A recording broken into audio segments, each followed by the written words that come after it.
I think humanity is very 50-50 on the whole extraterrestrials existing or not. You got the people that don't doubt it for a second, and then you got the people who are skeptics. Today's video is one for the believers.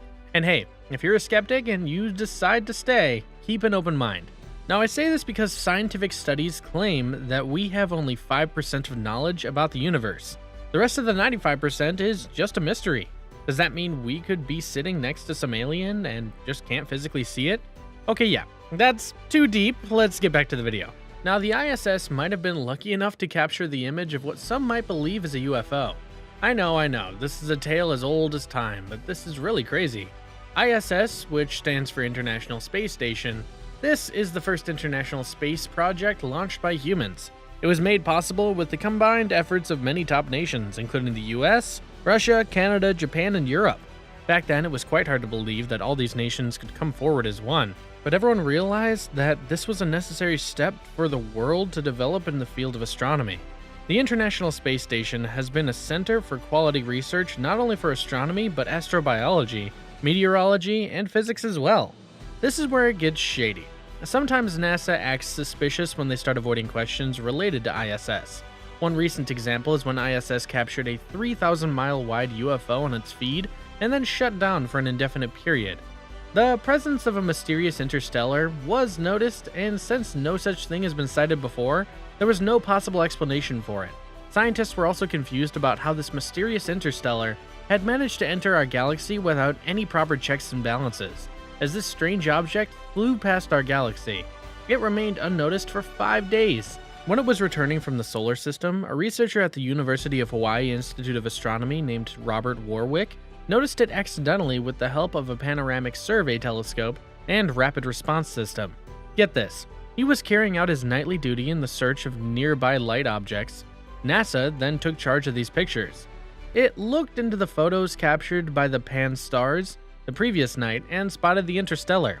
After that, it transferred all the photos to the Minor Planet Center, which later studied the object in detail. Other agencies from the world, including the European Space Agency, also helped in further studying this object.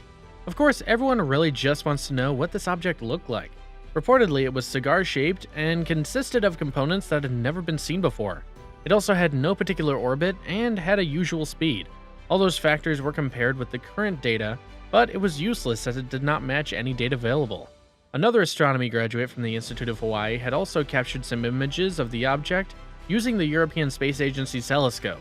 After carefully looking at all the images and thoroughly comparing them with all the records of the past, it was concluded that this particular interstellar did not belong to our solar system. It was further studied at NASA's Center for Near-Earth Objects. Considering its speed and trajectory, the scientists were concluded that the object will be on its way out of the solar system. It also had a usual orbit, and it seemed that the object was aided from some mysterious force other than the gravitational force. The mysterious thing was later named Oumuamua. Later on, the trajectory of Oumuamua was studied, and it was discovered that it entered our solar system almost exactly at the point of the ecliptic. Yes, I'll explain that right away. The ecliptic is the apparent path of the sun along the constellations in a year.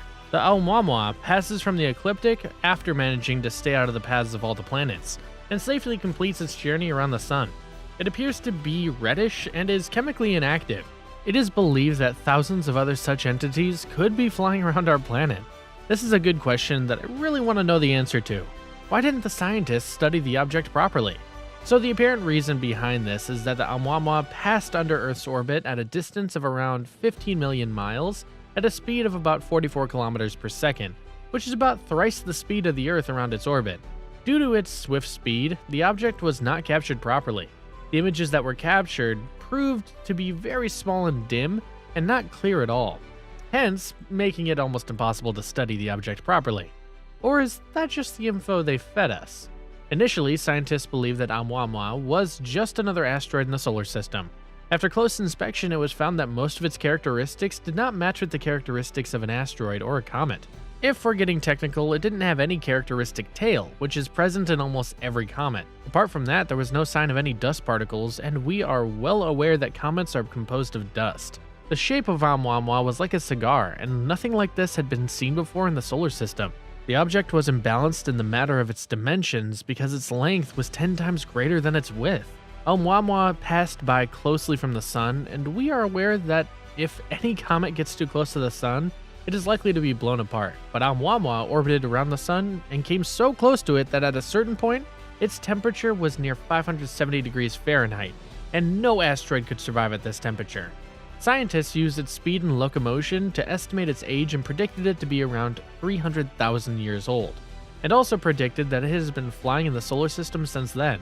The speed of Oumuamua was calculated to be 4,800 kilometers per hour, and by the time it reached the sun, its gravity caused it to reach a speed of 315,800 kilometers per hour. Telescopes from around the world were used to extract more knowledge about it. After a lot of effort, which included combining 4 different filters and varying the brightness by a factor, it was discovered that it spins on its axis every 7.3 hours. One well-believed theory states that Oumuamua is an artificial thin solar rail that could increase its speed through the force of solar radiation. This is why the object's behavior is similar to a comet, but does not have any gravitational acceleration. This theory was presented by an astronomy professor at Harvard named Harvey Loeb. But let me just say, a lot of scientists disagreed with this theory because Harvey did not have any proper evidence to back his claims. Later, Harvey published his new work, which was based on 6 reasons how Oumuamua was different from comets or asteroids. Another theory that was put forward regarding the Oumuamua was the hydrogen ice theory. This theory proposes that Oumuamua is composed of a lot of hydrogen ice. With such a load of hydrogen, the sun's heat melts it from a solid state to gas, making Oumuamua fly through space at their speed. This theory was very much believable because it answered most of the questions, but there was one major fault. After the sublimation, the ice could have evaporated much faster. This object has been flying for over 300,000 years. My theory is that it's probably something we won't ever see because in all that vast, endless nothingness, there has to be something. What do you think it actually might be?